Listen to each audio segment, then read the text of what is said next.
Welcome to Crop Sense, presented by North Carolina Cooperative Extension. I'm Jacob Morgan, a field crops agent with North Carolina Cooperative Extension.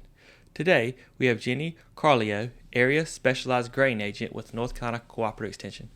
Good morning, Jenny. Can you tell us a little bit about yourself? Good morning, Jacob.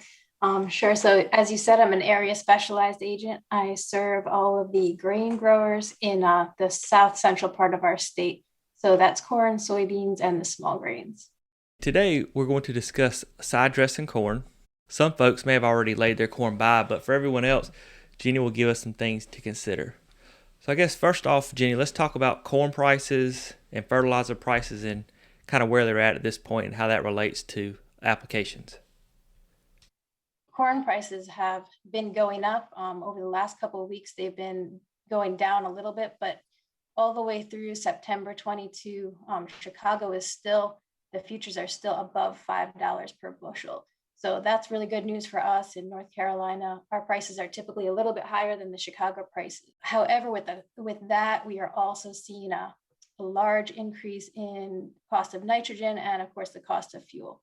Even with working some of those numbers, we can still consider that side dressing is going to pay off for us. All right, so we say it's going to pay off. So what do we? So we need to side dress our corn, even though it's dry. Well, eventually we're going to get some rain. So talk about maybe the first thing is timing. So fertilizer applications, side dress applications. What's the right time to do that? So the right time to put our side dressing out on corn is between V4 and V6. And the reason for this is that corn really needs the most amount of nitrogen right when it is going to start putting on a lot of leaves. So we call that biomass. Sometimes you'll hear that term. And the reason why corn needs so much nitrogen when it starts to put on new leaves is because for each molecule of chlorophyll that plant is going to build, it needs 4 parts of nitrogen. It also needs 1 magnesium. And this is why when we are nitrogen deficient in any plant, you'll start to see the leaves turn yellow because the plant was just not able to create enough chlorophyll in order to turn the leaves green. Okay, so V4 to V6, that's 4 leaves and 4 leaves to 6 leaf stage. That's about right. We do it by leaf collar. However, the number of leaves is a good estimate. So we're trying to get fertilizer to this plant at the right time. Where's the best place to put this fertilizer so the plant can readily take it up and use it? Okay, so optimally, what we want to do is get that fertilizer at least 2 inches away from the plant, 2 to 4 inches away, and down into the soil profile. So one thing we need to consider is that in order for the plant to uptake the nutrients, the fertilizer needs to be dissolved in that water that's in the soil in the root zone. So if someone, obviously knifing in is I assume the most standard or best practice for fertilizer application, side dressing corn. Would that be correct? Well, that would be true probably in the sandier soils in our state.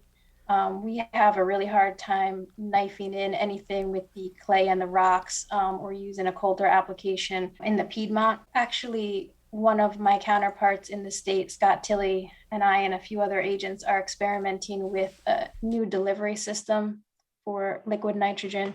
It works very well. It's called the Y-drop system, and it's a very simple and efficient way of putting out our side dressing. It delivers it right to that 2 to 4 inch space away from the plant. And since it's liquid, it does allow it to get down into the soil profile a little bit quicker than a granular application.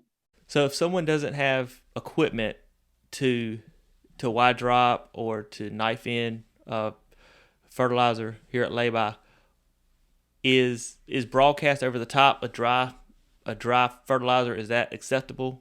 Yes, that's definitely an option that we use a lot out on the western side of the state. And the main thing with that is if we want to reduce burn on the leaves from the nitrogen, we want to make sure that the leaves are dry and try to put it out closer to V4 than V6. When the plants are a little bit smaller, they're going to be more likely to be able to overcome any of the burn that we get from the nitrogen.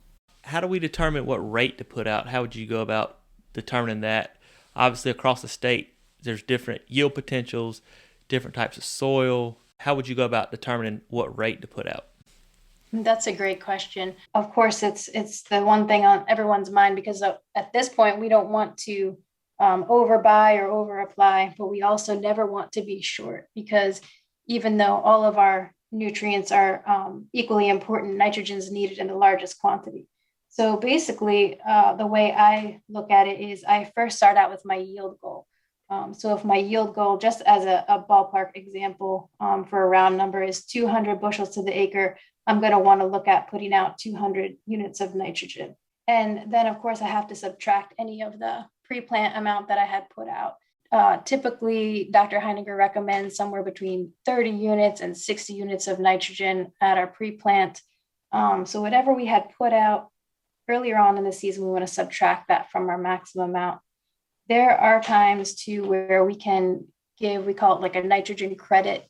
If we had a legume planted before our crop, maybe we had a winter legume, we can give about a 30 unit credit to that if we choose to. But basically, I typically assume that there is no nitrogen left in the soil before I plant my corn because it's just so volatile and we definitely don't ever want to be short on that. So if we've got soybeans the year before, is there a credit you think, or should we just kind of, if there's extra nitrogen from the soybeans, that'll be a benefit above and beyond, and just stick with what we think the yield goal would require for our nitrogen application? Yeah, if soybeans were the previous summer, I wouldn't give any credit because so much time had passed. But if we had a winter legume cover crop that was terminated and degrading while our corn is in the ground growing, then I would credit some. All right, speaking of cover crops, if we've got a heavy rye cover crop, should we apply additional nitrogen? Because there's some thoughts that may tie up some of the nitrogen as that stuff's decomposing, or is that kind of a wash because some of that nitrogen is going to leach back into the soil once it's finally broken down? Yeah, so heavy rye is a great cover. It definitely changes the ratio of nitrogen that is available to the subsequent plant. So in that case, I would go with a high rate of pre-plant fertilizer, nitrogen in my pre-plant fertilizer. The reason for this is that when the rye dries down, that dry material is mostly carbon. And the carbon to nitrogen ratio available in the soil is very important to consider when thinking about how much nitrogen is available. So if that carbon is there in a high amount, cereal rye, once it's dried down, it's about 80-1 carbon to nitrogen. But we're really looking to getting that ratio down closer to 30-1 or even 15-1 in order for the nitrogen to be fully available. So if we want to do that, we have to add more nitrogen up to change that ratio to be more optimal for our corn plant. So we've talked about the right time when we want to try and get this fertilizer out, where the best place to put the fertilizer is to ensure quick uptake by the plant. We've talked about the rate at which we want to put out nitrogen and other nutrients. So what source of nitrogen do you think the most efficient, or maybe the easiest to apply, or maybe contain some other things that we might need in the plant? Yeah, well, the good news with what type of nitrogen to apply is there's no one right answer. We have a lot of different options. What that really depends on is partially your equipment. Which equipment do you have, and which do you think is going to be most efficient for you to be able to put out at this time of year? And then, of course, we want to talk about the plant and soil needs. So other than nitrogen, there are a few elements that we should talk about. One of those being sulfur. I have been to several fields this year that are already exhibiting sulfur deficiency.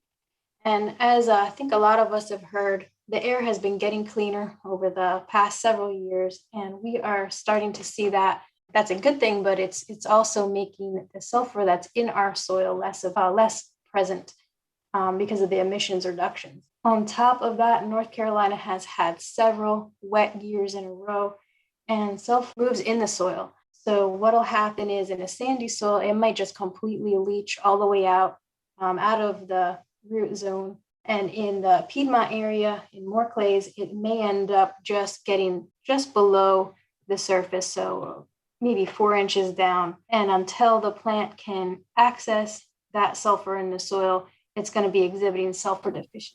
Of course, as we said before, no nutrient is more important than any other when it comes to crop production. So our yield is always going to be limited by the nutrient that is needed, but that is least available to our plant.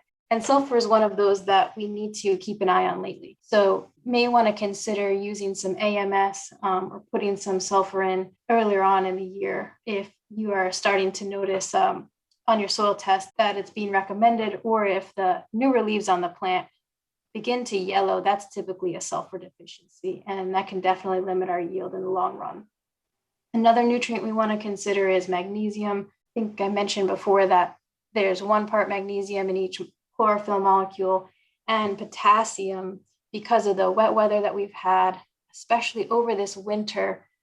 Even if you did test your soils in the fall, you may end up having some potassium deficiency at this point. So you touched on sulfur deficiency being the newer growth is going to be yellow. And just to clarify, nitrogen deficiency also is a yellowing of the crop, but that tends to be on the older leaves. Is that correct? That's right, because nitrogen is mobile in the plant.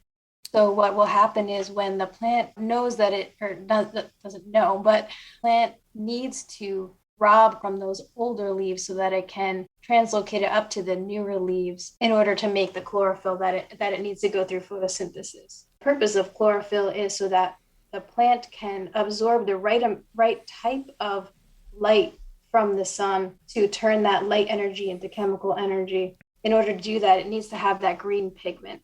So it's so important to the plant to be able to do that. That directly is tied to the whole function of the plant is to make the most and best seed that it can. And therefore, it will sacrifice nitrogen in the older leaves to bring it into the newer leaves because it can, because nitrogen is mobile in the plant.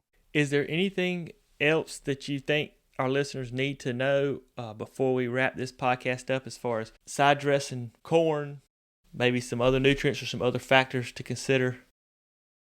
Oh, sure. One thing is the pH of the soil. So pH is so important because it affects the availability of all of those other elements.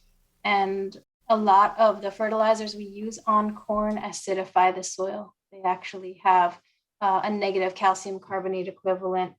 So they act in the opposite way that lime does. And it's just very important to consider that when we are planting corn, that the pH is probably going to be lower in that soil after our corn crop comes out than it was before we put the corn crop in. So keep that in mind for the future. So if someone's got a soil test and it says they need lime and they haven't put it out yet, obviously it takes a little while to react. Do you think it's worth the money to go ahead and put it out now if you can get across the corn with a spreader truck, or just hope for the best and get it this winter? I've actually done that in extreme situations. If the pH is all the way down in the 4s and your crop hasn't started to suffer yet, it probably will, especially with the weather that we're having. So if you can afford it, if you can find the time and the equipment and the labor to get out there and put it out, I wouldn't recommend against it. But from a practical standpoint, it's understandable if that needs to get waited until the fall. I just wouldn't wait any longer than that because it does take a while to take effect. Thank you, Jenny, for your time today in discussing side dressing corn. Thank you, Jacob. If you like this podcast, please subscribe and leave a 5-star review. And as always, thanks for listening to Crop Sense, because if it isn't making money, it isn't making sense.